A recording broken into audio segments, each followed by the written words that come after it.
This program is brought to you by Stanford University. Please visit us at stanford.edu.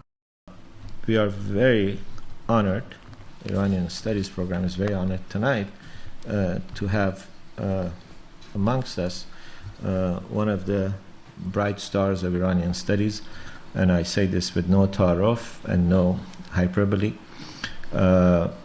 Professor Lewis is now at the University of Chicago, where he did his graduate work. He did his undergraduate work somewhere around here, across the bay. And tonight he's going to talk about Chaucer and Attar and Rumi. And we are very honored and privileged that he accepted our invitation.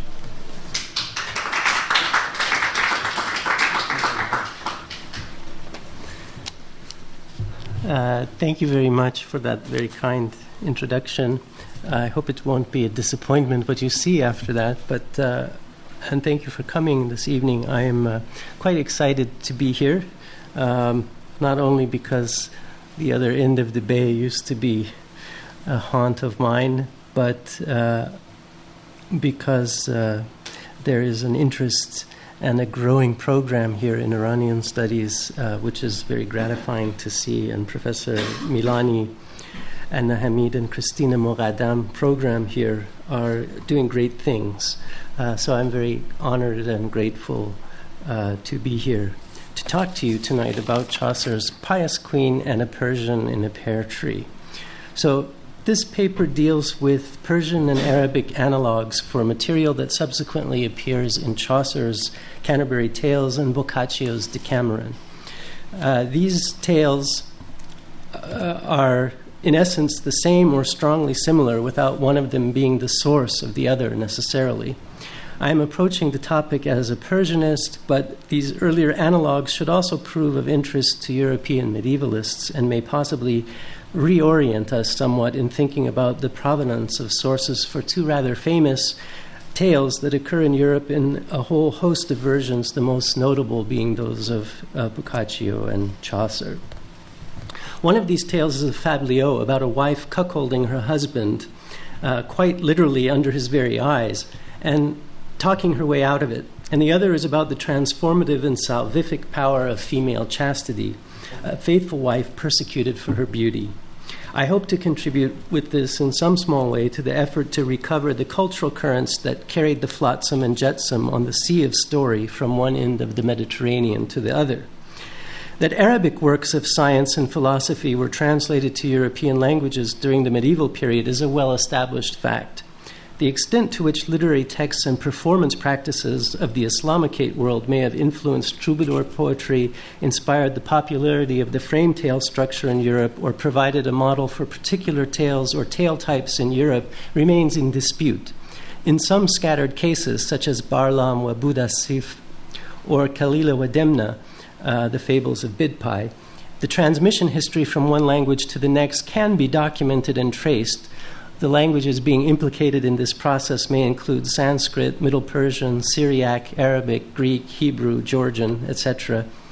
And indeed, it seems quite reasonable to assume that along with foodstuffs, textiles, other goods, and slaves, stories were also traded back and forth in the Mediterranean ecumen, and that the increased contact brought about by the Crusades, as well as efforts to translate scientific and philosophic texts in Andalusia, Sicily, and elsewhere, would also have encouraged literary exchange.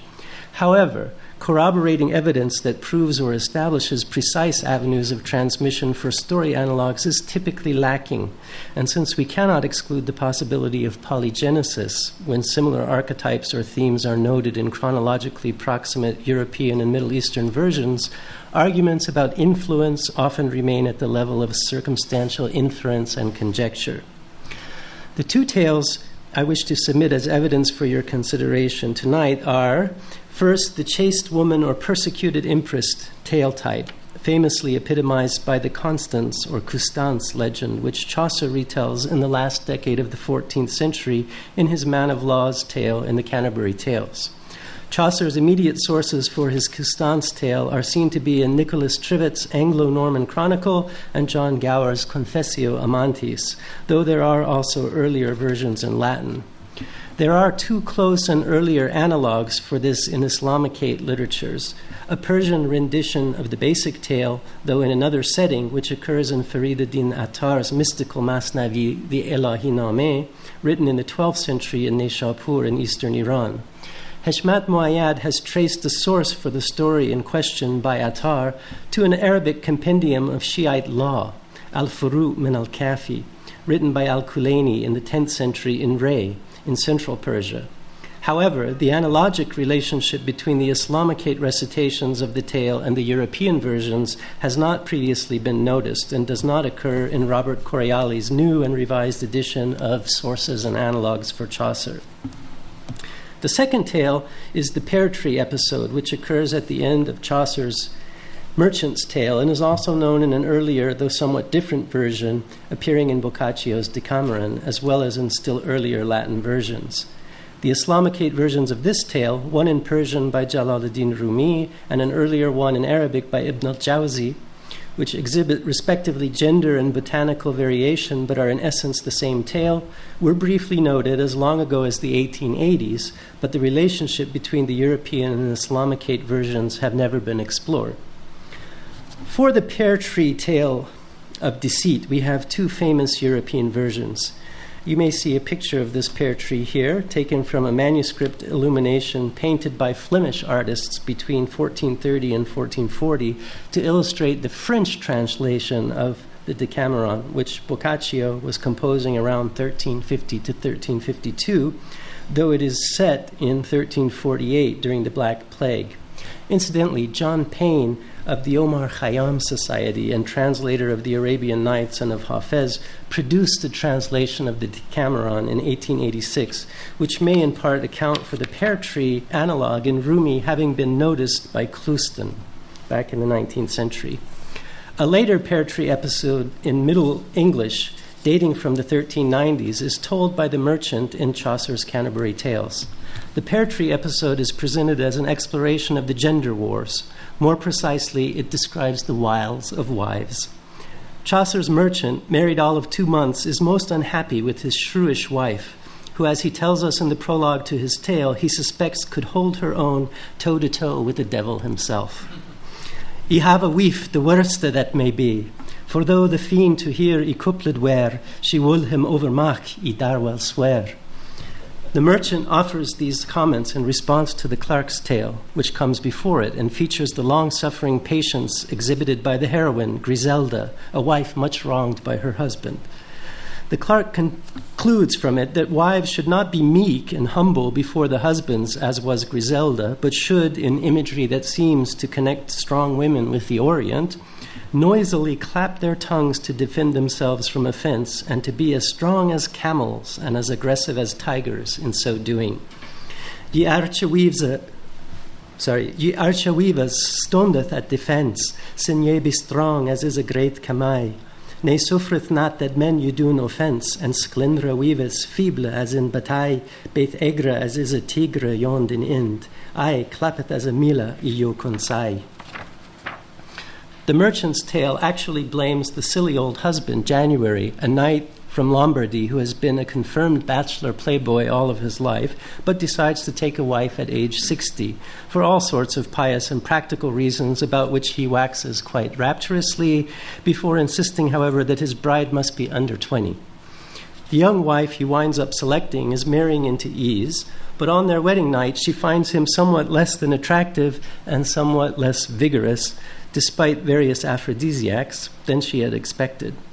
She is, however, dutiful and remains with January, who has a favorite enclosed garden which he keeps locked up. He delights in taking his young bride there to amorously disport. January's manservant, Damian, has fallen in love at first sight with May and fallen ill in his pining for her. January inadvertently paves the way for Damian's suit by sending May to look in on him. He gives her the love letter he wears around his neck, and she reads it that night in the privy and throws it away.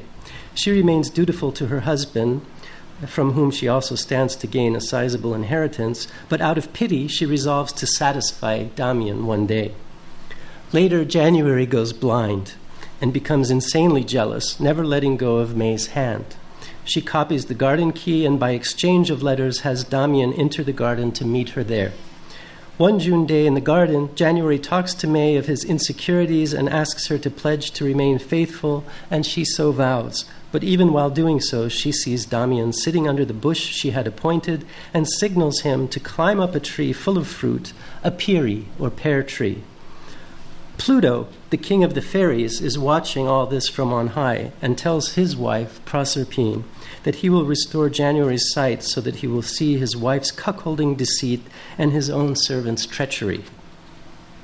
But Proserpine vows to give May the wit to answer her husband back on behalf of all womankind.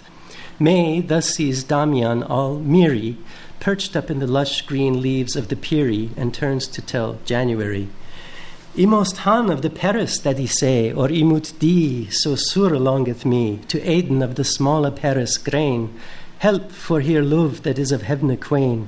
I tell you well, a woman in me plit may hand to fruit so great an appetite that she may dien but she of it have. January laments he cannot get the fruit for her as he is blind, but she offers to climb the tree herself, if his jealousy will permit. Alas, quod he, that I ne had here a canav that could climbe. Alas, alas, quod he, for I am blind. Ye, sire, no force, quod she, but would ye vouchsafe for God's sake, the Pear in with your armes for to take, for well I would that ye mistruste me, then should I climbe well enough, quod she, so I me foot mich set upon your back. So, climbing on his back, she goes ascending into the tree, assisted by her husband, whereon, and I will here repeat Chaucer's warning lines, that what you are about to hear is an INSEE 17 presentation, but cannot be glossed over. Laddies, I pray you that ye be not ruth, I cannot glose, I am a rude man, and suddenly anon this Damian gan pulling up the smoke, and in he throng. Pluto here restores January's sight and made him see as well as ever he micht. Naturally, the first thing he looks for is his beloved wife, whereon he casts his two eyes up at the tree, and saw that Damian his wife had dressed in swich manner it may not been expressed, but if he woulde spake uncourteously, and up he af a roaring and a cry, actually a cry, as doth the mother when the child shall die. Out, help, alas, harrow, he gan to cry, O stronge lady Stura, what dost thou? Proserpine gives May the quick wit to reply. And she answered, Sire, what aileth you? Have patience and reason in your mind. I have you help on both your eye and blind. She explains that she had been told that she could cure January's blindness by following a certain medicinal regimen of struggle with a man on a tree, and has done this with full good intent. January, not yet taken in, replies to this. Struggle, quod he, yea, algate in it went. God gave you both on Shamus death to dien. He swived thee, he saw it with mine e'en. May counters that her medicine must be false, for if he could see properly, he would not have said such things to her. His sight must still be damaged. Ye han some glimpsing, and no perfect sicht. He protests in the following lines, I say, quod he, as well as every micht.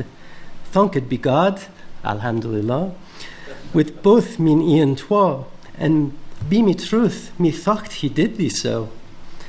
The thanks I get, she protests to him, and begins to apologize, and he begins to apologize, saying for her to come down and swear. But be me father soul, I wind han saying how that this Damian had by thee lain, and that the smoke had lain upon his breast. She replies that a man has blurry vision when he first wakes up from sleep, and so must it be with a man just returning from long blindness. Your sight will settle down all right in a couple days, but until then you might see some strange things. As she concludes, Beithwar, I pray you, for by heaven the king, full many a man waneth to seen a thing, and it is all another than it seemeth. He that misconceveth, he misdameth. And with these words, she leapt down from the tree. January takes her in his arms, kisses her, and strokes her softly on her womb, and takes her home. Here the pear may be connected with female fertility because of the shape of both womb and fruit. Now let us turn to our Persian in the pear tree, which tale occurs in what is perhaps the most widely read poem in the Persianate cultural sphere from Bosnia to Bengal, the Masnavi of Jalaluddin Rumi. It also appears in a version told in Arabic prose by Ibn al-Jawzi of Baghdad in his collection of anecdotes called The Book of the Intelligent, Kitab al-Azkiya. Rumi's version of the pear tree used to deceive and cuckold a husband comes from Book 4 of the 6 books of Rumi's Masnavi. We know that Book 2 was begun in 1263 to 64 after a hiatus at 2 full years following the completion of Book 1. The hagiographical accounts calculate that this would place the Book 1's composition sometime in about 1262.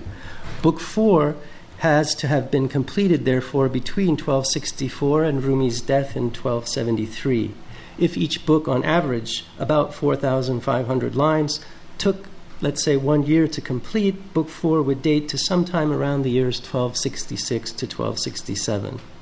However, Rumi had perhaps thought of including this story before in Book 1, since lines 2363 to 64 of Book 1 say, "On the top of the wild pear tree you see such things. Come down from that so that your suppositions will not remain. When you turn around and make yourself all dizzy, you'll see the room spin around and it's just you who spins. Ze sar amrud bon bini chonan ze an furud ata namanad an goman. Chun to bargardi o sargashte shavi khane ra gardande bini o an toi." Perhaps the joke has been orally told on the night this part of the text was recited and recorded in Book 1, but omitted later because it was initially thought too bawdy for inclusion. Most of the bawdy tales in the Masnavi actually occur in Book 4, along with most of the Fabliaux.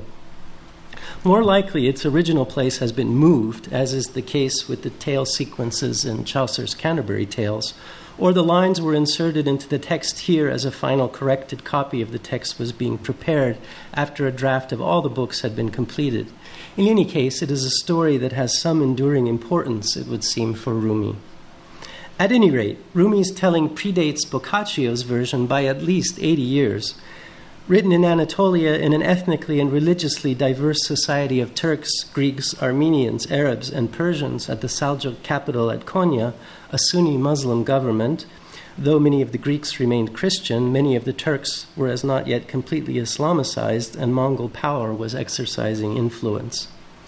Rumi tells the story proper in 14 lines of Ramal meter verse, 22 syllables per line, preceded in the text by a heading consisting of a prose summary of the story along with its moral. He then elaborates that moral in verse, giving a spiritual meaning to the Fabliaux and urging the reader toward the celestial tree that reveals true vision. In 1888, W.A. Clouston already noted in brief this pear tree tale in Rumi as an analog to that of January, May, and Damian in Chaucer's The Merchant's Tale. Clouston did not, however, succeed in drawing much attention to this startling analog, in part because of his marginal inclusion of the example from Rumi, and in part because he was more interested in later Islamicate versions of the tale, which he mistook as direct evidence of its original source. These later Persian texts attesting the tale include the Bahar-e Danesh, or Ocean of Knowledge, by Inayatullah Kanbu of Delhi, who died in 1671. The Bahar-e Danesh version sets the tale in India, with a Brahmin in the role of lover, and Clouston supposed India to be the tale's birthplace. However, this Indian setting is not the one in which the Islamicate versions of the story first appear, and may be contaminated, in fact, by the 17th century Mughal Emperor Akbar's campaign of translation of Persian works to Sanskrit and vice versa, or by Rumi's well-known version itself. Clouston also mistook the version of this tale found in the Arabian Nights cycle for an earlier version than Rumi's. We now know this particular tale was a later addition to the Arabian Nights cycle, of which the earliest recorded manuscript dates to the 14th century and does not include the pear tree story, nor does it include Ali Baba and the 40 Thieves or Sinbad's Adventures or all of the very famous stories which identify it for most Western readers. Rumi's version of the tale, which as we have noted dates to before 1270, is introduced in prose as follows. Story of the debauched wife, Zan Palid Kar, who told her husband, those illusions, khialat, appear to you from the top of the wild pear tree, Amrud Bon, because the top of the wild pear tree reveals such things to the human eye. Come down from the wild pear tree so that those illusions disappear. And if anyone should say that what that man was seeing from the top of the wild pear tree was no illusion, the answer is this. This is a parable, not a similitude. Mesalis, na mesl. As parable, it is sufficient, for had he not gone to the top of the wild pear tree, he would never have seen those things, whether they were real or an illusion. Rumi then tells in verse how a woman wished to do it, bar zanad, with her lover in full view of her deluded husband. Toward that specific goal, she pretends to climb a tree to pick fruit for him. At the top of the as yet unspecified fruit tree, she looks down and, weeping, calls her husband a degenerate fag, ma'abune rad, saying he has some lout humping him, and that he is spread-eagled like a woman beneath this fellow and must therefore be secretly gay, mokhanas, connoting effeminate or unmanly. In lines 35, 49 through 55, the husband insists he is all alone and suggests the wife's head is spinning from the height of the tree. She then starts to describe the other man as wearing a cap and really bearing down hard on the husband's back. The husband shouts for her to come down, thinking she has lost her mind. As soon as she gets down from the tree, up he goes, and she immediately takes her paramour into her embrace. "Who is that, you whore?" he shouts from the top of the tree, "all over you like a monkey." "No one here but me, you must be dizzy," she retorts. When he insists upon what he sees, she suggests it is due to the Amrud Bon tree, which dictionaries define as a kind of pear tree. It is difficult to botanically tell precisely what fruit tree Rumi has in mind, for it is not the common Persian word for a pear, golabi, though there is an item of foodstuffs specified from the Achaemenid era in the Persepolis fortification tablets that may well be the same word, amrud, whether or not the same species is intended. It may be that this amrud bon is associated in folklore as an aphrodisiac, but we must note that the amrud root has far more etymological utility and semiotic charge in this instance than would the normal word golabi in any case, because the word for catamite, amrad, which is what the wife claims to see her husband turned into a catamite, or more precisely a beardless youth, the maf'ul, or receiving party of penetration. The wife explains, "You cuckold, Galtaban, I too misperceived, kaj hamididam," while in the tree, and tells him to come down. Rumi now tells the reader not to think this fablio is merely funny, although one has the sense that the reason that he tells the tale in the first place is probably because it's funny. However, he never lets you rest just with funniness. It's also instructive. Do not think of the actual pear tree, but of the pear tree of existence, atop which our ego deceives us, makes us squint and see awry. Come down from selfishness, hastiomani, and you will see straight and speak aright. Rumi continues on to say that if you are humble, God grants true vision, which after all even Muhammad had to pray for. And then the pear tree will become to you a tree of Moses, not Amrud Bon, but transformed by God's command, be, ambre kon, into a burning bush. Now you may see by divine alchemy the true tree mentioned in the Quran as having firm root its branches in the heavens. This pointing of Rumi's version of the pear tree tale with its moral bears a remarkable similarity to the moral drawn by May in the Merchant's Tale. He that misconceveth, he misdameth. The existence of an earlier Arabic version of Rumi's pear tree fablio, dating probably to the years between 1170 and 1194, is attested in the work of Ibn al-Jawzi, an author at least some of whose work was well known to Rumi. Ibn al-Jawzi was a Hanbali jurist from Baghdad, born there in about 1118 and died in 1201, a prolific author who is credited with between 200 to 1,001 works, about 24 of which have survived. Though a religious scholar and preacher opposed to religious traditions and beliefs not based upon scripture and the practice of the Prophet, he did nevertheless incline towards Sufism as well as belles lettres. And he tells a version of the cuckolding fruit tree in his Kitab al-Azkiya, Book of the Intelligent, which recounts anecdotes of a mostly amusing nature, structured like religious traditions or hadith, giving an isnad or chain of transmission. For this particular story, however, Ibn al-Jawzi seems unable to trace the origin, signaling only that it is not original to him by the phrase "balaghana," it has reached us, or been conveyed to us. In his version, told in a prose paragraph, a woman had a lover who demanded that she devise a stratagem by which he might, to use a Chaucerian phrase, swive her, for the equally blunt Arabic term ata'aki, in the husband's very presence. Failing to do this, the lover will never speak to the woman again. She promises to do so and arranges for it to take place at the date palm in their yard. She tells the husband she wants to climb and pick some dates, and then looks down on him and accuses him of copulating with another woman, and in the very presence of his own wife. The husband swore he was all alone, but upon coming down from the tree, the wife continues to quarrel with him. He finally threatens to divorce her if she does not believe him to be alone, and in the end decides to climb the tree himself. As you can guess, she calls her companion, who gets down to business with her. The husband takes notice, ittala'a, and immediately forgives the wife, realizing she had been deceived by the strange view afforded from the tree. For whoever climbs this palm tree sees the like of what you saw. Kullu man yas'adu hadhihi al-nakhla yara mithla ma ra'ayti. This anecdote comes in the chapter mention of those who have outsmarted others through their intellect to get what they want, but probably stems from the wiles of women traditions and literature.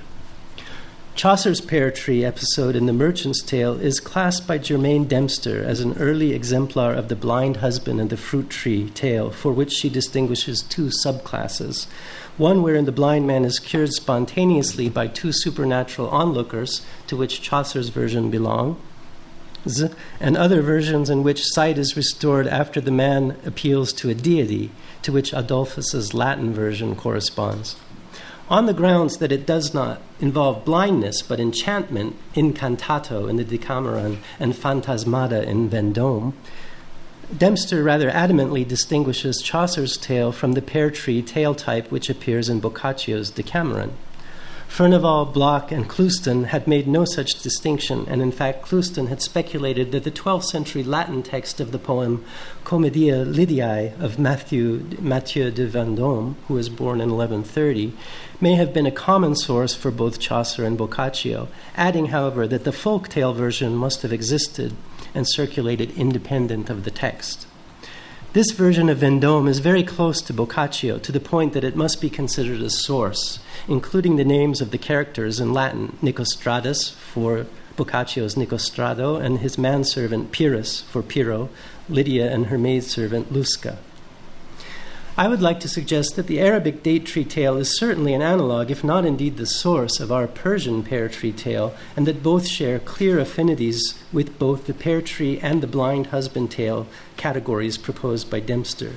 Therefore, these two strains should not be so sharply delineated one from the other. Common features in both isotopes of the story include the hearing of the noise of love play, وَتَّأَهَا فَتَّلَأَ زَوْجٍ in the Arabic version of Ibn al-Jawzi, and the Latin version of Adolphus, audit vir strepitum, as the clue to the husband's discovering the adulterous scene. Adolphus goes on to explain, for through the lack of one sense, one generally grows stronger in another sense. Similarly, the disquisition on the nature of optical illusions given in Rumi's version as the moral of the tale bears great resemblance to the excuse which May uses for January's purported misperception in Chaucer's version. Meanwhile, shared in the version of Boccaccio and Chaucer, which Dempster would have us see as distinct tale types, are that the cuckolding is perpetrated with the lady of the house by the lord's own man, Damian and Pyrrho, whereas the husband has not previously laid eyes upon the paramour in either of the Middle Eastern versions. The Arabic version, like Chaucer, locates the origin of sexual desire and unchastity in the person of the wife's lover. In the Arabic version, this lover demands that the wife copulate with him in plain view of the husband. In Chaucer, Damian pines away for May and declares his love to her, but since January never lets her out of his reach, it is she who devises a way to be with Damian without January being able to tell. Of course, until the divine intervention, restoring his sight. By contrast, it is the woman Lydia in Boccaccio who initiates the affair with a loyal and disbelieving servant, Piero. The Persian version, meanwhile, has the wiles of the wife as the instigation for the foliate flagrante delicto, while the paramour is merely a prop with no speaking lines. Even so, the Persian version seems likely to have known the Arabic version, since Rumi retells other tales by Ibn al-Jawzi from that author's Talbis Iblis. The change from the Arabic date tree to the Persian pear tree seems to have been due to the etymology of the word and its relevance to the story, possibly also to differences in climate and flora where the respective authors wrote. Meanwhile, in both Boccaccio and Chaucer, the deceptive pear tree is also a pear, whereas a fertility symbol, perhaps a fertility symbol as we have noted. Finally, after Lydia identifies the pear tree as the source of the unchaste illusion, it must be felled.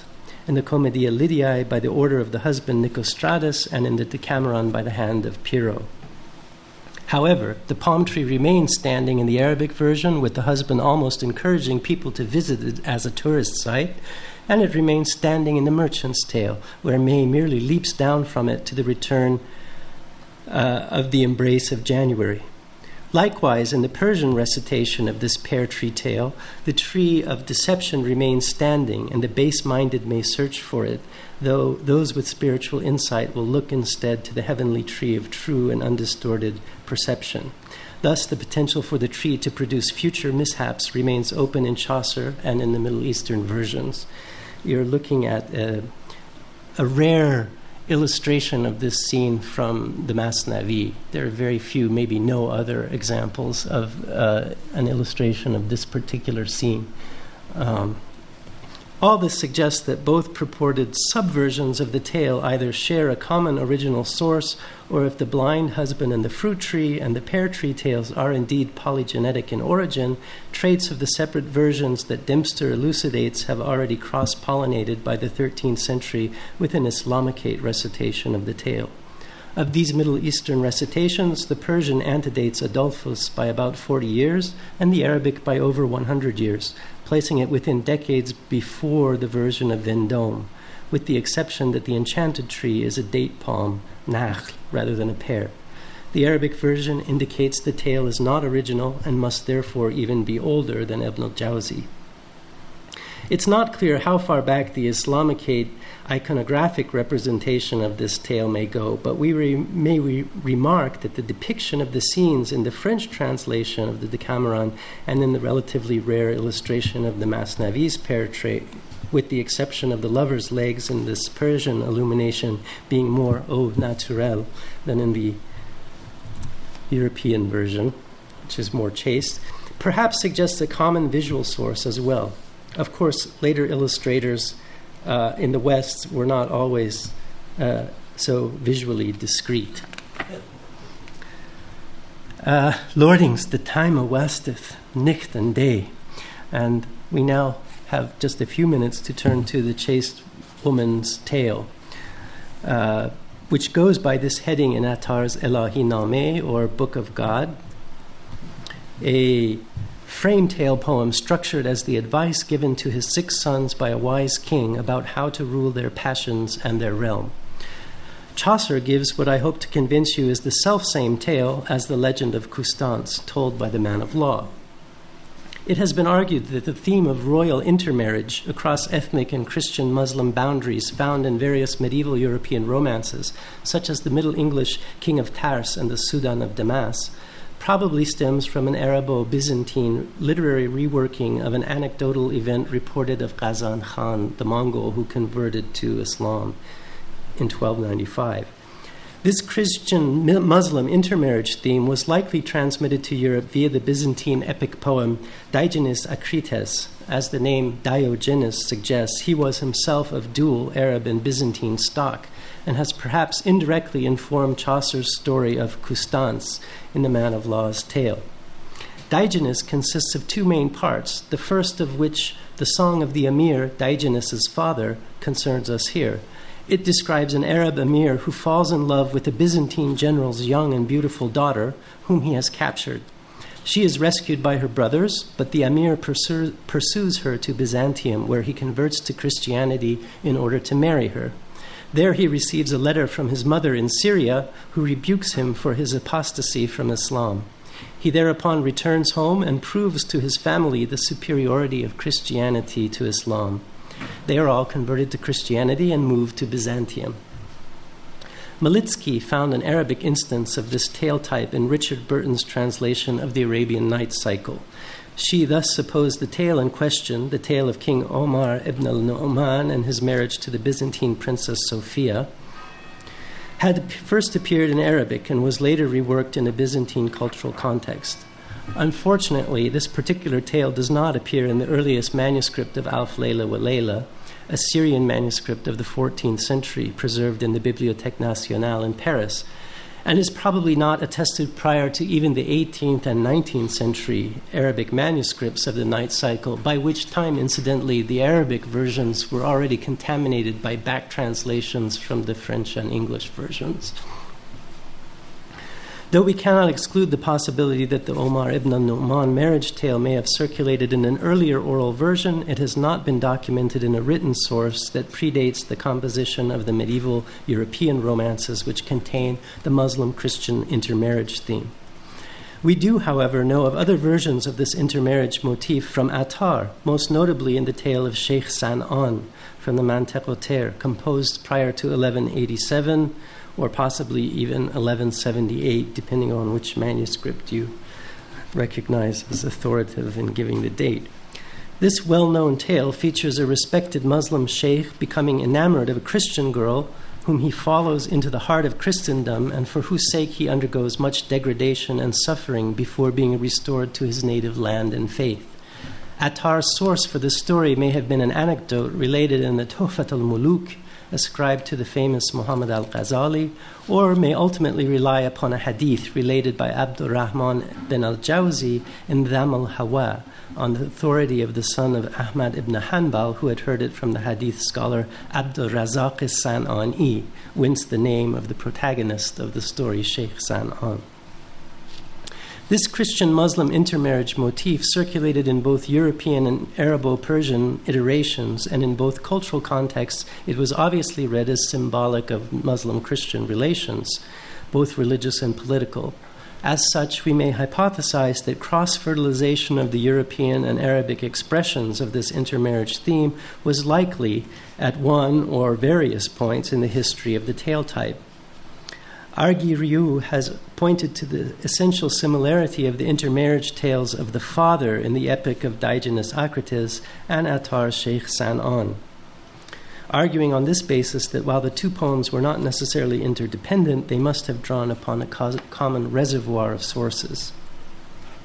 It has been proposed that these common sources were likely of Islamicate expression, though this does not necessarily allow us to conclude that the source of all Christian-Muslim intermarriage or love affair is an Arabic or Persian tale or legendary elaboration of one particular historical event.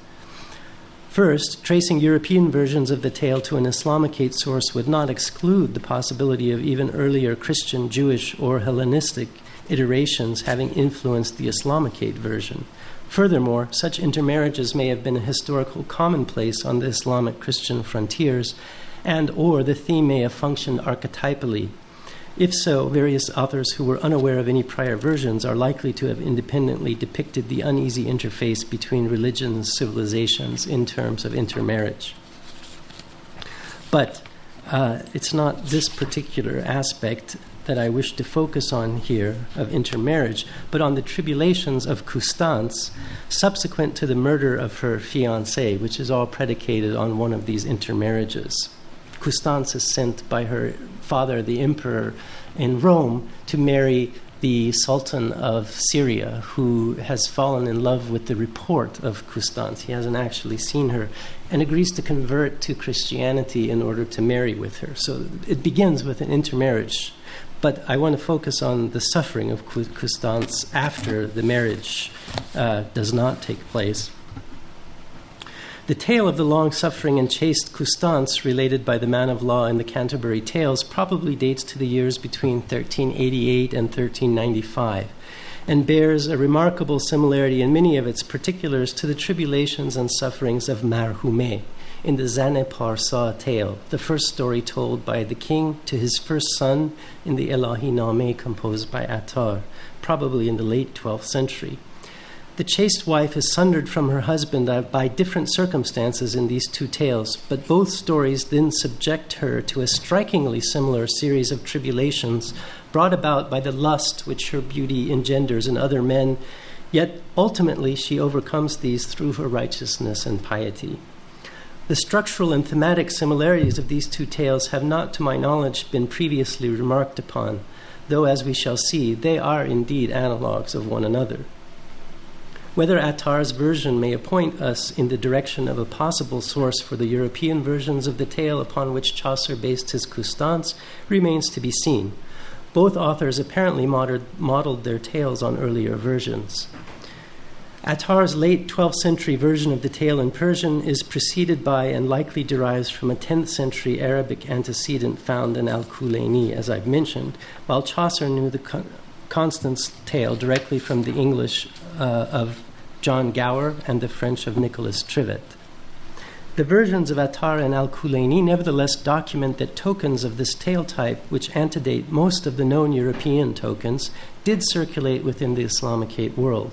It is thus possible that Attar and Chaucer's versions may descend, albeit through collateral lines, from a common story or cycle of folk stories. Reflecting on Chaucer's Constance and Attar's Marhumé as respective Christianate and Islamicate analogues of a chaste woman narrative may at least add to our general understanding of cultural interchange in the Mediterranean Sea, and perhaps also contribute to the construction of a fuller stemma of the transmission and diffusion of the chaste woman tale type. However, other more geographically remote examples of the theme of the chaste and long-suffering wife likewise exist. Sita in the Ramayana, for example, and this fact may encourage us to view the chaste wife as a Jungian archetype or as a polygenetic emblem of suffering feminine virtue that simply reflects the power imbalance inherent in patriarchal societies irrespective of their cultural and religious context.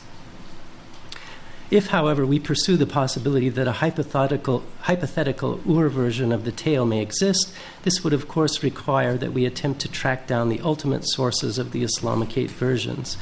It has recently been proposed that the Persian romances of the 11th century, Vamek-o Azra, Varqa, Bagol-Shah, and Viso-Ramin, echo central topoi of certain Hellenistic novels, including Caritan's Carias and Caliro, Xenophon of Ephesus's An Ephesian Tale, Heliodorus's An Ethiopian Story, and Achilles Tatius's Leucippe and Cleitophon. They share the plot or structural premise of separated spouses or lovers who either die at one another's graveside or are, after much misadventure and peregrinated suffering, reinstated to one another's arms. The similarity of Persian romances to these Greek tales of the early Common Era may not be due to direct borrowing, but to their being tinged with the remnants of Hellenistic influence. This seems a rather ironic circumstance, or perhaps a poetic justice, in that several of the Greek originals draw or purport to draw their matter from a Persianate milieu, perhaps with the classical character of Panthea and Xenophon's Cyropedia as their ultimate archetype. Davis points out that the story we will consider here, Attar's recitation of the chaste wife, may indeed reflect the lingering popularity of a type encountered in the Hellenistic novel. As we shall see below, it has additional or perhaps alternative and direct associations with Judaic material, possibly through the Islamic Israeliyat. I'm going to conclude this with setting forth of the crucial analogical features between Constance and Marhumé. The emperor sends Constance to Syria, abandoning the daughter in his charge to uncertain circumstances with a strange man because it will benefit Christendom. Marhume's husband leaves his wife in his brother's care for a journey to Mecca. This abandonment by her rightful protector, who does so in furtherance of his faith in each case, leads to trying circumstances because of the treachery of an in-law. 2. The concealed nature of the woman's identity. The Sultan of Syria falls in love with Constance sight unseen. After this, her identity as empress and Christian is lost, and with the exception of the knight in the constable's castle, other men seem to fall in love with her through the report of others. In the case of King Allah, through the report of the constable, and in the case of the evil steward at the second castle, through other folk that have been watching the sight of a woman washed on shore with a ship.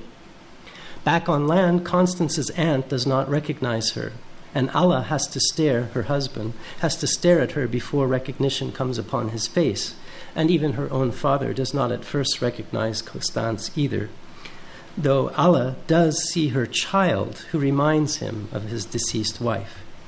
Meanwhile, the brother-in-law of Marhume, and indeed the other men she comes in contact with, treat her well up to the point that they see her face, because she's normally veiled. Brother-in-law, Bedouin, hanging youth, merchant who buys her passengers aboard a ship.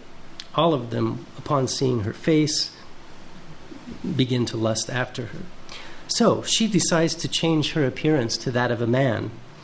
And so her victimizers, as well as her husband, do not recognize her initially when they are reunited with her at the end of the tale.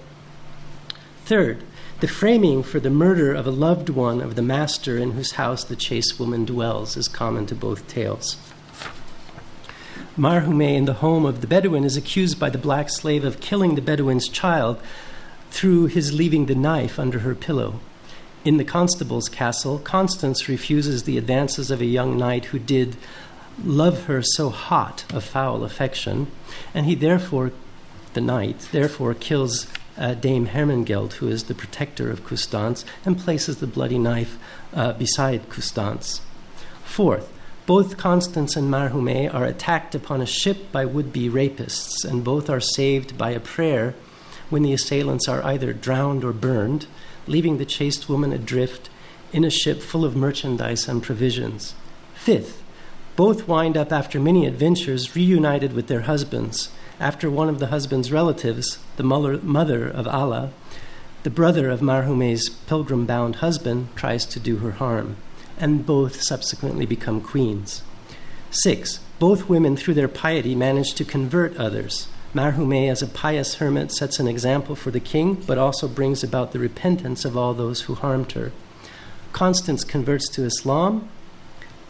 Constance converts the Sultan, the constable, Allah, and the whole town in England where she dwells to Christianity, not obviously to Islam. 7th, both women in their lives in power. Marhume as the king-queen who transfers power to her husband and practices prayer in her hermitage, and Constance as the queen of Allah, and the mother of the future emperor, lives with her father in the end in virtue and holy almsgiving. Well, there are many other points of similarity, actually, but I think I have given you enough to convince you, I hope, of the analogic nature of these two tales. The chief differences between Attar's chaste woman and the version told in Arabic is that the Arabic version places the story in a Jewish setting, with a Jewish king and judge, and it is a prophet of the Israelites who leads the people to find her and confess their sins. The husband is also guilty for having left on business when the chaste wife had asked him not to, thus leading to her tribulations. She does not become king in the Arabic version, but rejects life with men altogether. This is a 10th century text, by the way, a legal text, in which the woman, seeing the bad behavior of men, decides to reject life with men altogether. And she sends her husband away to occupy her days in prayer. In the Torah's Joseph narrative, of course, it is rather the beautiful male who is persecuted by a more powerful woman, the wife of Potiphar. The persecuted beautiful youth is also the most involved narrative in the Quran, Surah 12, which presents another recitation of the Joseph story in which the female friends of the wife of Aziz, Joseph's overseer, are turned into lascivious ladies upon seeing Joseph's beauty. Marhume, an Attar's chasewoman tale, becomes an emblem of the Quranic Joseph when she adopts a male disguise and suggests to the king that the shipman had desired him or her, but she's posing as him now. This recalls, of course, Joseph, the beautiful Ghulam, and it is hinted and discussed in the exegetical literature of the Quran that Joseph is an object of desire for those merchants who bought him from his brothers when he is brought up out of the well. Rabbinic material made much of the feminine chastity as an index of the community's piety. Whether or not a version of the persecuted woman appears in Talmudic lore, as indeed the Arabic version of our story tends to suggest by situating it in an Israelite kingdom, the motif does occur as the central theme of one biblical Greek apocryphon, the Book of Daniel and Susanna, which involves two judges falsely accusing a beautiful married woman of adultery in her husband's locked garden.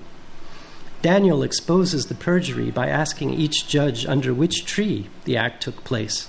One answers clove, the other answers yew. They may as well have answered date or pear tree, as in our first example, but even so, perhaps the Ur seed of the chaste woman tale is rabbinic. Certainly the tree of knowledge is biblical, though our pear date tree ostensibly performs the opposite function of deceiving or bringing ignorance and blindness to truth, while in the book of Daniel we may even have a foreshadowing of the fruit tree of the cuckolded husband fabliau. In any case, Chaucer's Constance and all the other European instances of the chaste empress or persecuted queen tale have these early analogues in Persian and Arabic versions.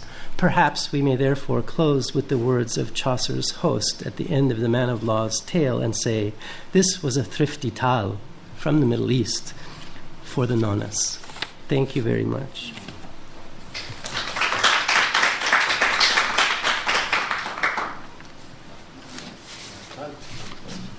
So, if anyone has questions, I will try to dodge them. I have a question.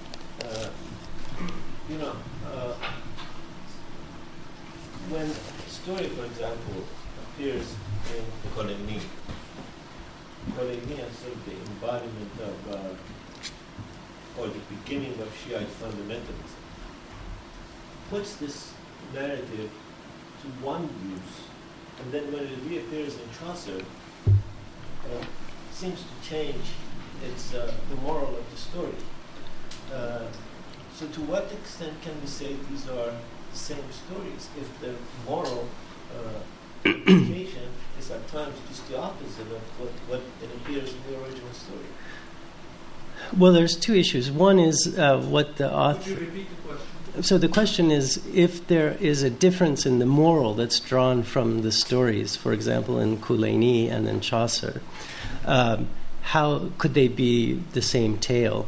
And I think the answer to that is that the tale can be established as being the same tale on the basis of typological aspects of the tale which are unlikely to have been imaginatively arrived at independently.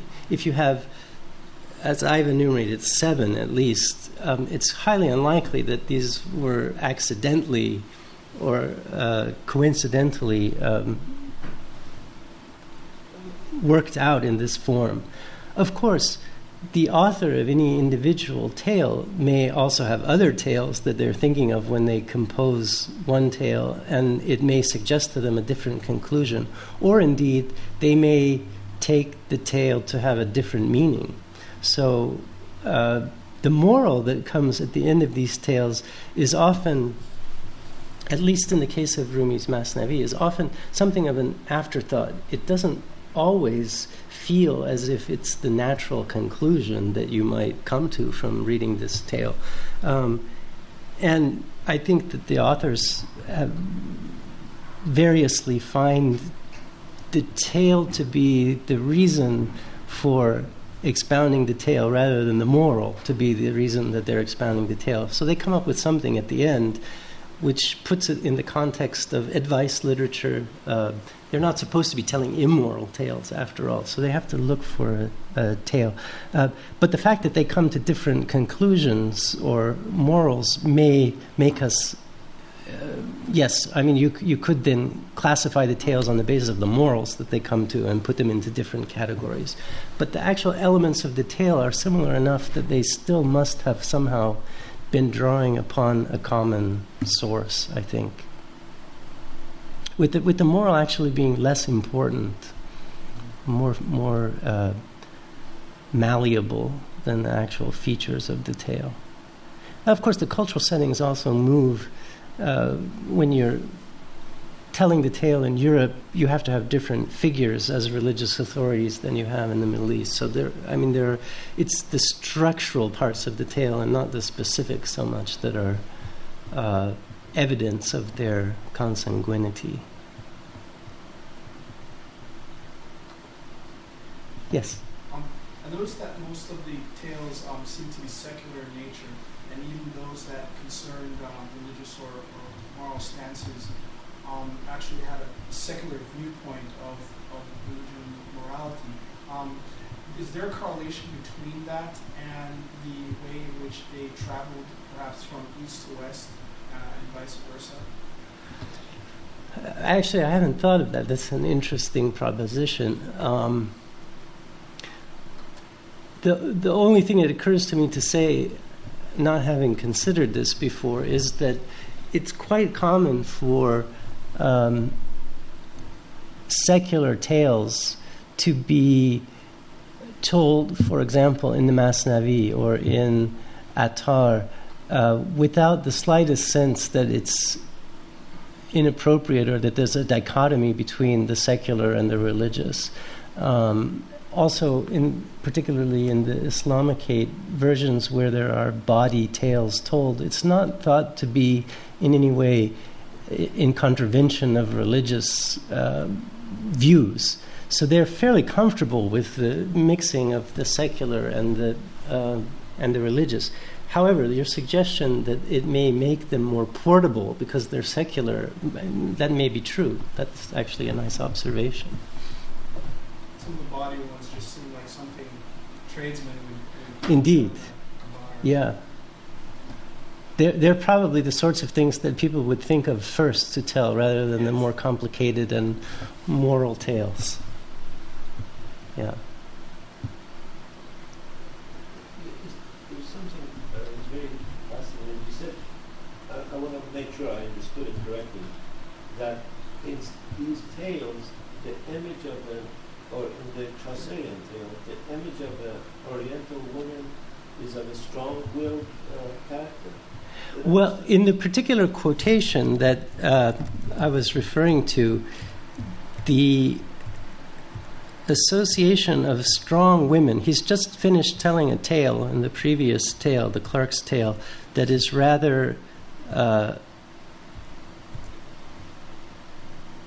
it's complaining about Griselda, who is a very pious person, but she hasn't stood up to her husband when it was in her interest to do so. So he's complaining and saying, stand up at defense and be strong like a camel.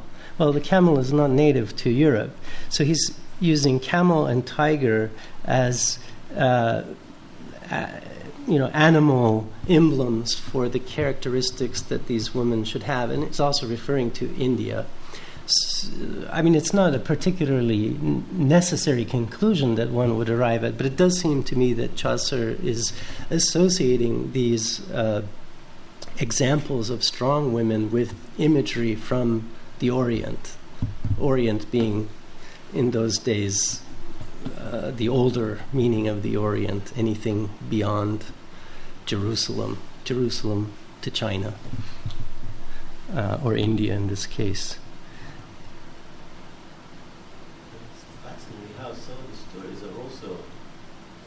Recycled in Shakespeare. Yes. Yeah, I mean, we've picked just a couple of the examples, but these things show up again and again and again and again in famous and not so famous European renditions. They're very persistent motifs and tale types in European literature. They must perform an important function for us because they're repeated over and over again in different guises. And is there any evidence about how they got from the east to the west, the ones that you think have a source there? This is such a difficult question to find because if they are transferred by merchants, there is not going to be any evidence, documentary evidence. And there is very rarely a case where somebody specifically says that they're taking this from a Middle Eastern source. The only case where we're really quite sure is in the Andalusian Muwashahat, or the Kharjas, where you have poems that are in Arabic with an Iberian Spanish refrain. And even there, Europeanists will contest whether that necessarily means that Arabic poetry was an influence on the troubadours or not. So it tends to be something that was a fairly contested question, depending upon which side of the national literary scene you were approaching it from.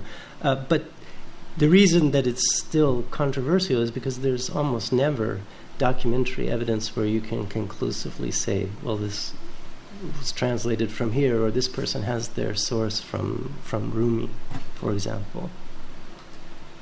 But you do know which one of these books were available, for example, in translation, do you? None. None of these were available in translation. I think the first translation to a European language of Attar's Elahi Nameh, for example, was done in the 1970s. The earliest translation of Persian works to European languages to French were in the 16th century with Anwar Sohaili.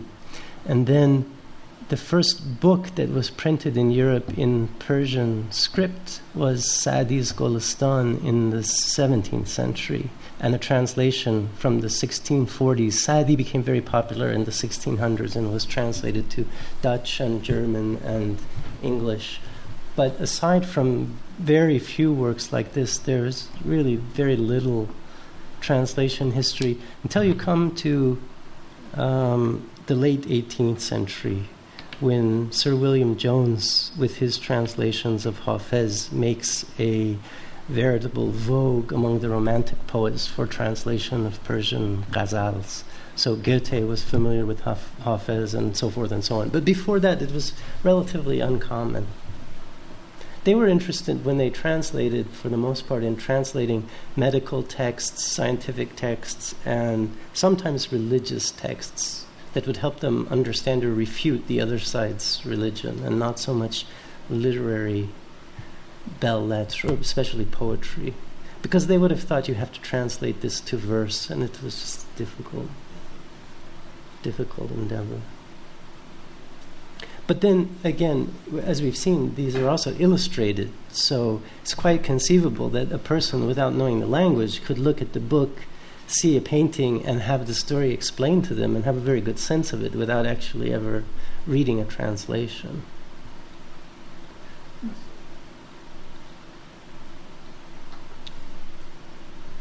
Okay, thank you very much.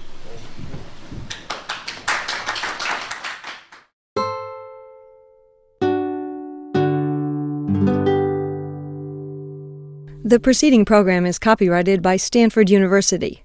Please visit us at stanford.edu.